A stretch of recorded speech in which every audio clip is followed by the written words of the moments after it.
Hello friends, आज का हमारा नया टॉपिक है effect of dielectric on capacitance. Okay, as earlier we had discussed when no medium, that means के vacuum between two plates, the due to electric field, the formula of capacitance is C is equal to epsilon 0 A by D. Okay, but now we will learn when the dielectric constant is adding between two plate of capacitor, then how the capacitance will be modified. Okay, what change occur in the capacitance, potential and electric field, that we will learn. Okay, तो यहां पे हम start करेंगे. जो हमने previous section start किया था तब हमने देखा था कि जब भी हमने अंदर कुछ मटेरियल ऐड नहीं किया, डाइलेक्ट्रिक मटेरियल, तो वहां पे भी क्या है, वैक्यूम है. तब हमारा फॉर्मूला क्या बन रहा था वो हमें पता है. ओके, तो यहां पर हम कंसीडर करेंगे as discuss before,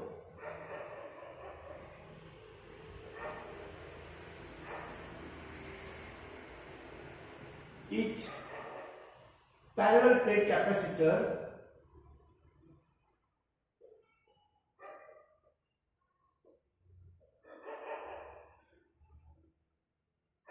each plate having area A and separated by distance D.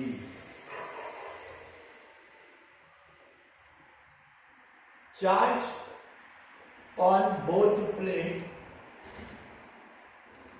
respectively are positive Q and negative Q. Capacitor तभी तो बनेगा ना, एक पे पॉजिटिव चार्ज होना चाहिए और दूसरी प्लेट पे नेगेटिव चार्ज होना चाहिए, तभी हमारा कैपेसिटर बनता है. ठीक है, अब हम आगे का पॉइंट करते हैं. यहां पे हमने डी डिस्टेंस से सेपरेट किया है और यहां पे हमारा कैपेसिटर बना. और एक और चीज कि जब हमने अंदर डाइलेक्ट्रिक एंटर नहीं किया तो वहां पे क्या है, वैक्यूम है, तो तब हमारा इलेक्ट्रिक फील्ड डिफाइन करेंगे. और यहाँ पे सरफेस चार्ज डेंसिटी कैसे आएगी, and surface charge density on plate respectively plus sigma and minus sigma, where sigma is equal to, we know that q by a. हमें पता है ये कि सिग्मा की वैल्यू क्या आती है, surface charge density. Sigma is equal to charge upon area, total area है ग्राउंड. ठीक है, तो ये चीज हमें पता होनी चाहिए. अब हम आगे करते हैं. आगे हम स्टार्ट करेंगे वो पॉइंट से कि हमने वैक्यूम कंसीडर किया है. ओके, व्हेन देयर इज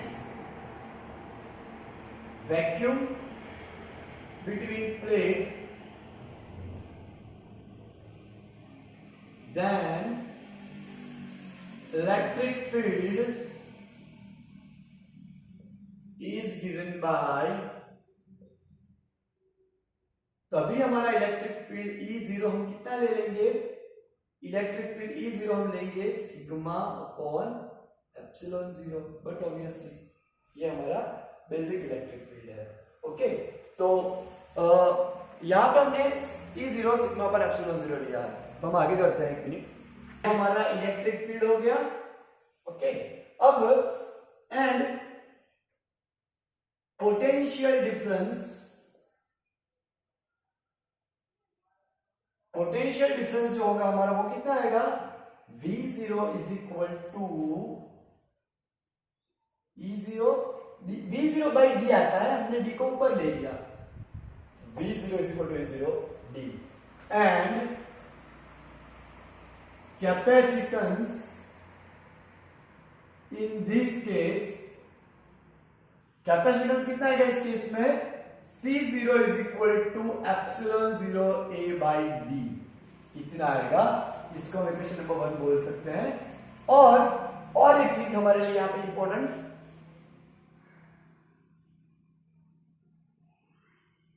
और एक चीज इंपॉर्टेंट यहां पे क्या है कि बट C को हम क्या बोल सकते हैं, charge upon voltage.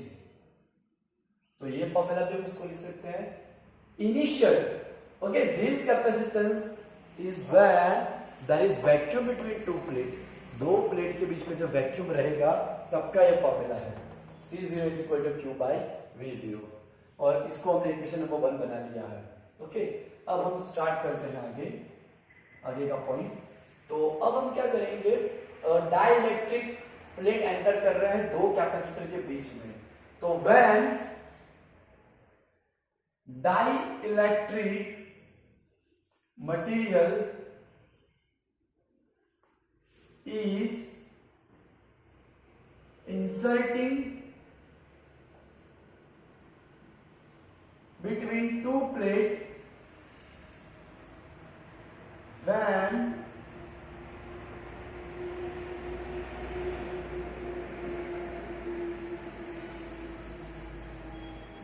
when dielectric material is inserting between two plates, then surface charge density change and electric field also will be change। दोनों क्या हो जाएंगे, चेंज हो जाएंगे। ओके, कैसे चेंज होंगे हम समझते हैं। अब हम डायग्राम ड्रॉ करते हैं यहाँ पे कैपेसिटर का और समझते हैं कि कैसे वो चेंज होता है। Okay, this is our two parallel plate capacitor. ये जो हमारा कैपेसिटर उस पर हमने पहला पॉजिटिव चार्ज रखा है, इस पर हमने नेगेटिव चार्ज रखा है, तो ये पूरा हमारा पॉजिटिव हो जाएगा, पॉजिटिव, और ये पूरी प्लेट नेगेटिव है यहाँ पे। नाउ आप उसके बराबर एक डाइलेक्ट्रिक प्लेट अंदर एंटर कर रहे हो, ठीक है। यहाँ पे थोड़ा ज्यादा हो गया है, ये कर लिया हमने। ओके, अब डाइलेक्ट्रिक एंटर करने पे जो प्लेट है वो क्या करेंगे, उसको पोलराइज करेंगे मॉलिक्यूल को, उसके अंदर जो पॉजिटिव और नेगेटिव चार्ज है उसको पोलराइज करेंगे, और आफ्टर पोलराइजिंग जितने भी नेगेटिव चार्ज है तो all are attracted toward this plate, वो सभी क्या करेंगे, इस तरफ अट्रैक्ट हो जाएंगे, और जितने भी पॉजिटिव चार्ज है all are attracted toward this plate, वो सारे चार्ज इस तरफ अट्रैक्ट हो गए। जितने भी नेगेटिव थे हमारे सारे चार्ज इस तरफ अट्रैक्ट हो गए, और जितने भी पॉजिटिव चार्ज थे all are attracted towards this point, इस तरफ अट्रैक्ट हो गए।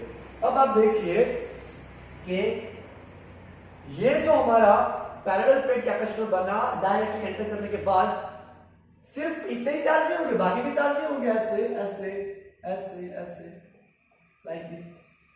लेकिन ये तो मैं थोड़े से बता रहा हूं, बहुत सारे ऐसे फील्ड हुए होंगे, बट ये पॉजिटिव इस नेगेटिव को कैंसिल करेगा, ये पॉजिटिव इसको कैंसिल करेगा, तो पूरा हमारा जो रीजन है वो कैंसलाइज हो जाएगा, पूरा रीजन कैंसलाइज हो गया, न्यूट्रल हो गया यहाँ पे।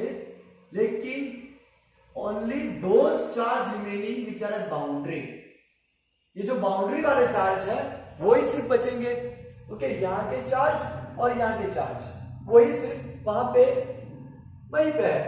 तो ये जो चार्ज हो हमारा उसको हम बोलेंगे बाउंड चार्ज और पोलराइज चार्ज, नेगेटिव है यहाँ पे, और यहाँ पे कैसा है हमारा पॉजिटिव है। Okay, so you can abbreviate it by sigma p and it is also known as bound surface charge density या फिर पोलराइज चार्ज डेंसिटी, आप उसको पोलराइज चार्ज डेंसिटी भी बोल सकते हो। तो यहाँ पे मैंने लिखा है कि when dielectric material is inserting between intervening medium, यहाँ पे लिख सकते हो इंटरवेइंग मीडियम, बाकी चलेगा नहीं लिखोगे तो भी, intervening medium between two plate, then surface charge density will be surface charge density change and electric field also will be change. तो इलेक्ट्रिक फील्ड कैसे चेंज होता है वो बहुत ही इंपॉर्टेंट है यहाँ पे। तो देखिए नेट इलेक्ट्रिक फील्ड, देखो पहले हमारा कुछ ना कुछ इलेक्ट्रिक फील्ड था, यहाँ पे आप देखिए जब हमने अंदर डाइलेक्ट्रिक कांस्टेंट को एंटर नहीं किया था उसके पहले हमारा इलेक्ट्रिक फील्ड E नॉट था। कितना था? E नॉट था, ठीक है। अब एंटर करने के बाद क्या हुआ, जितने प्लस माइनस थे वो सब कैंसिल हो गए, सिर्फ सरफेस पे बाउंड्री पे जो चार्ज बच गए, surface charge density, bound charge surface density, उतने बच गए पोलराइज डेंसिटी, बाकी ये सब कैंसिल हो गए। तो इसकी वजह से जो बाकी रहा वो हमारा पोलराइज इलेक्ट्रिक फील्ड है।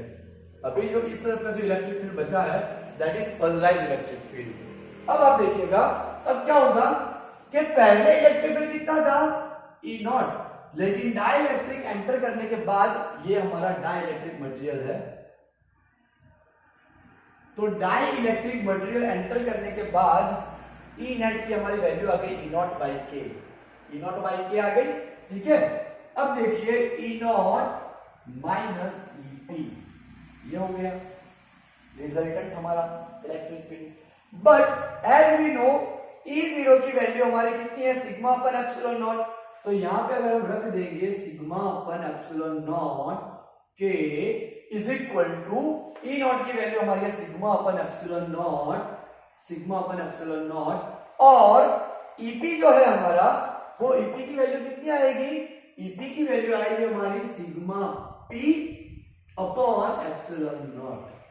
तो यहां पर हम क्या करेंगे, एप्सिलॉन नॉट को कॉमन ले लेंगे, तो सिग्मा अपॉन एप्सिलॉन नॉट के तो है ही वहीं पे, okay, here we can take common 1 upon epsilon naught and remaining term will be sigma minus sigma p, ये हो गया। अब यहाँ पे क्या हो रहा है, एप्सिलॉन नॉट कैंसिल हो जाएंगे, तो बाकी जो बचेगा हमारा sigma by K is equal to sigma minus sigma P, okay, sigma upon K is equal to sigma minus sigma P. तो this is an important result regarding surface charge density. इसको हमने इक्वेशन 1 दिया है, this is our equation number 1, इसको हम equation number 2 दे देते हैं जो हमें काम लग सकता है। तो ये हमारा इक्वेशन नंबर 2 हो गया, ओके।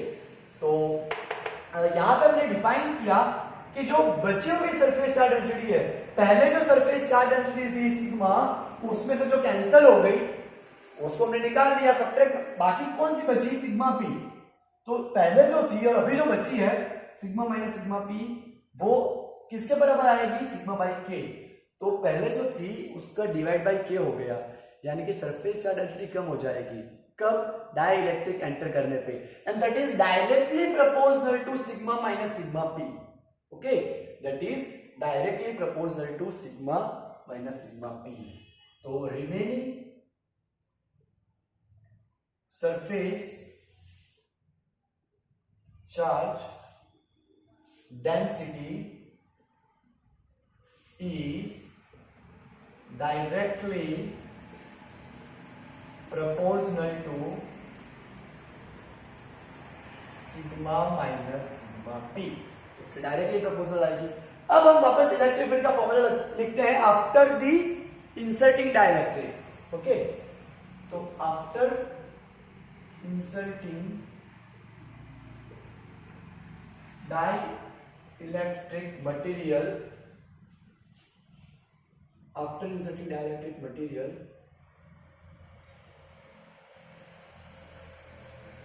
in intervening medium, अब देखो कितना हो जाएगा हमारा electric field, E is equal to sigma minus sigma P upon epsilon zero, इतना हो गया, okay, sigma minus sigma P upon epsilon zero. अब हम क्या करेंगे, ये वाली वैल्यू पुट करेंगे यहां पे, ओके।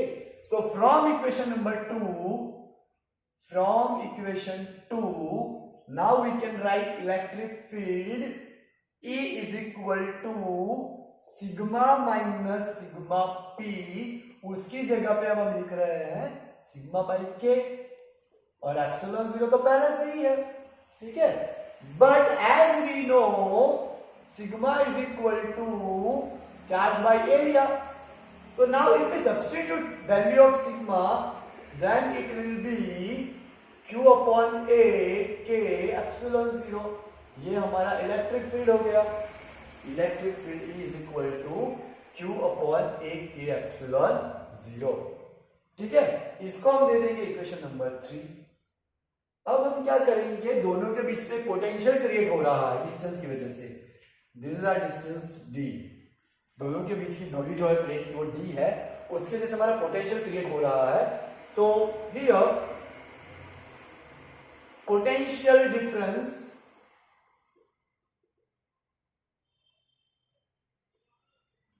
बिटवीन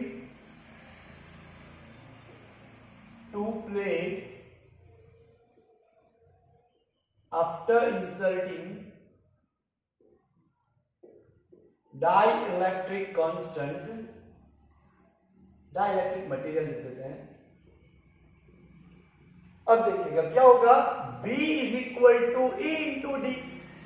ये हमारा रिलेशन है इलेक्ट्रिक फील्ड और पोटेंशियल का, B by d is equal to E। D को हमने ऊपर ले लिया। अब डायरेक्टली हम क्या करेंगे, ये वैल्यू को यहां पुट करेंगे। तो substitute equation 3 in this equation, so now it will be V is equal to Q upon A K epsilon 0 into D। ये फॉर्मूला हो गई। अब हम कैपेसिटेंस का फॉर्मूला लिखते हैं। ओके, capacitance given after inserting dielectric, तो कैपेसिटेंस हमारा क्या हो जाएगा, C is equal to Q by V। ये फॉर्मूला हो गया और इसको हम लिखते हैं इक्वेशन नंबर 4।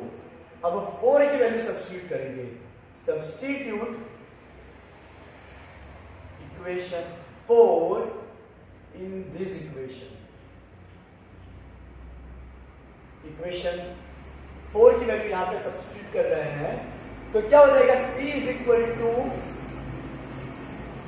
ये वैल्यू यहां पे सब्स्टिट्यूट करके नीचे, तो Q तो ऊपर है ही। अब ये वैल्यू अपन सब्स्टिट्यूट की हमने QD upon AK epsilon 0, then Q will be cancel, C will be A epsilon 0 के ऊपर चला जाएगा, एप्सिलॉन 0 A के divide by D.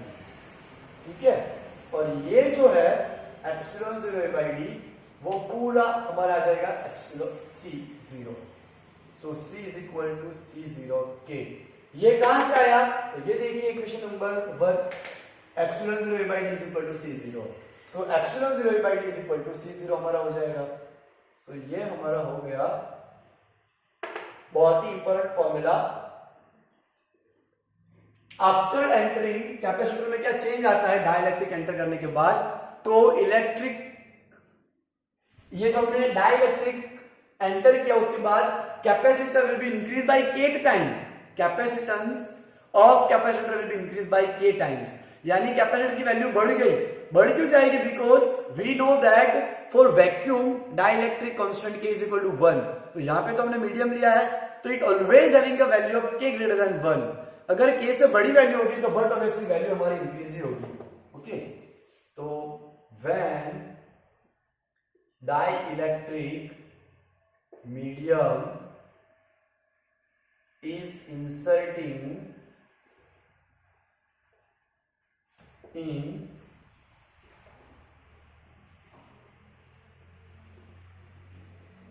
two plate of capacitor, then